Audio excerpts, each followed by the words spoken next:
Hey friends, Ari Koinuma here, and today I wanted to share with you my thoughts on 3 techniques or approaches for creating a good melody. I'm not saying that these are the only way to do it. In fact, like the definition of a good melody can vary from person to person, to songwriter. But I have made observations that there are melodies, especially if you're writing songs, for vocals, with words. There are 2 different kinds of melodies. They are not like one or the other exclusively, it's a spectrum, but I call them like tuneful melodies versus untuneful melodies. And the distinction between them is that tuneful melodies, if you take out the words and play that melody on the instrument, it will sound still interesting as a piece of music. Whereas untuneful melody would be something where if you just took out the words and played on the instrument, well, it might not hold your interest very much. Now that's not to say that untuneful melodies are bad.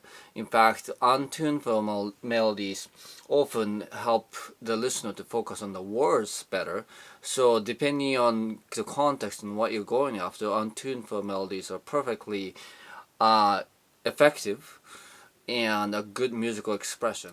But that being said, if you want to write what people might agree is a quality melody, the melodies that people might hum or sing along kind of thing, I think that you might be interested in writing tuneful melodies. So I'm gonna play a couple of songs, classic songs by John Lennon. The first one is Imagine. It goes kind of like this.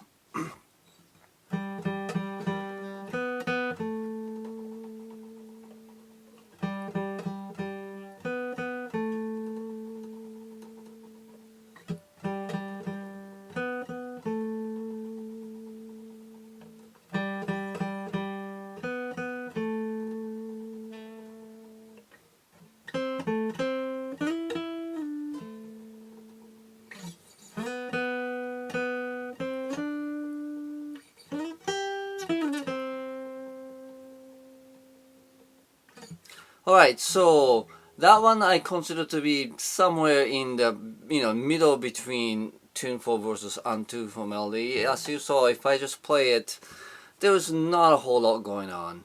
I think that you still listen to and appreciate that tune mostly because it reminds you of the words and the significance of the song, and as a melody by itself, I'm not saying it's bad or anything like that. It's just that it might not be very tuneful.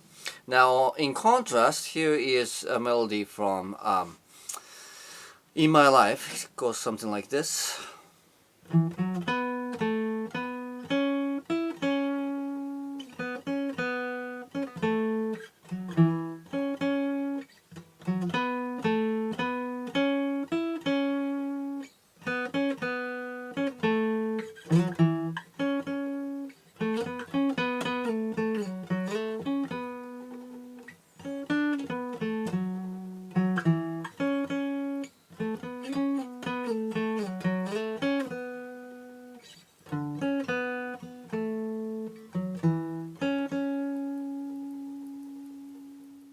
So that melody is a lot more interesting to listen to, and when I try to figure out what's going on there are 3 approaches that I can notice that helps.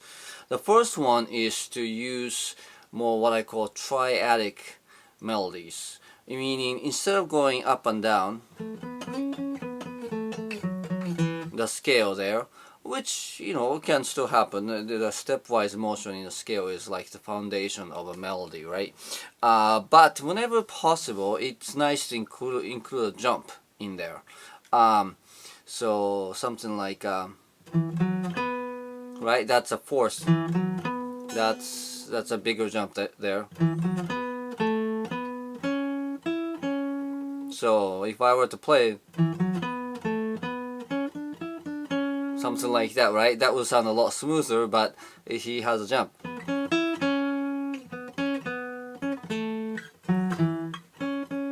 So that's another big jump up too.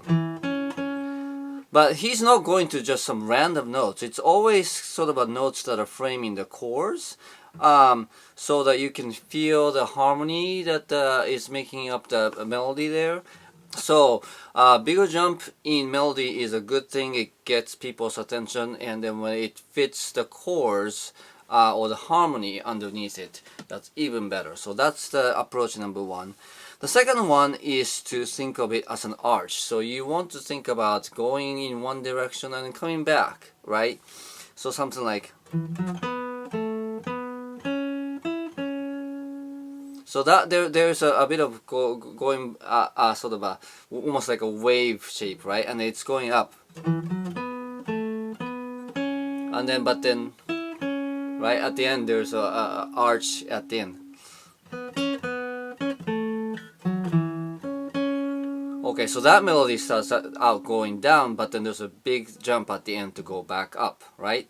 Don't ask me why that sounds pleasing to our ears, but I think that instead of just having a melody that goes in the same direction, I think it always is interesting to have it go up and then down, or to go down and then up, and then just creates an interesting melody there. And the final thing that I would say is to use a sort of repetitive bits or pieces or motifs, I might call it. This bit, listen to this.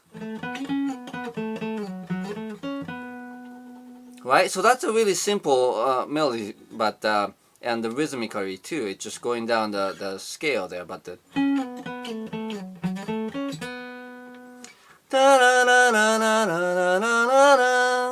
right.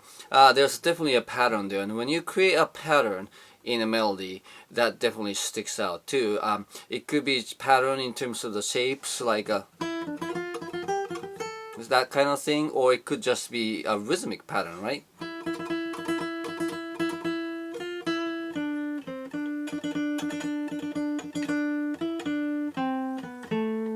Something like that, right? So if you just build your melody on those tiny little snippets and then repeat that pattern, that also tends to contribute to a good, memorable melody. So just to sort of demonstrate my point, now I'm going to try to improvise some melodies that is sort of more untuneful versus tuneful ones. Let's see how this will come out. So if I were to, improvise a fairly static melody, it might go something like,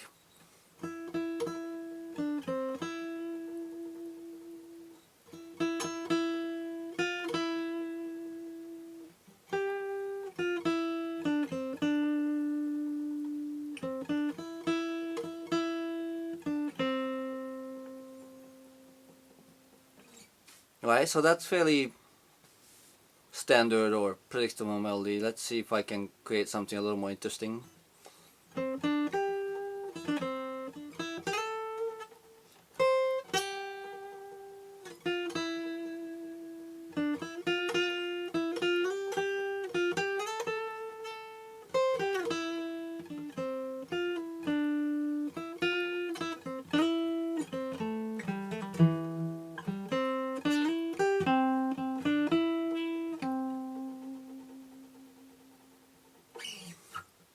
So something like that. See if you can spot some of the tips that I was trying to convey in that one. I don't know how well that came across, but it was just a quick improvisation.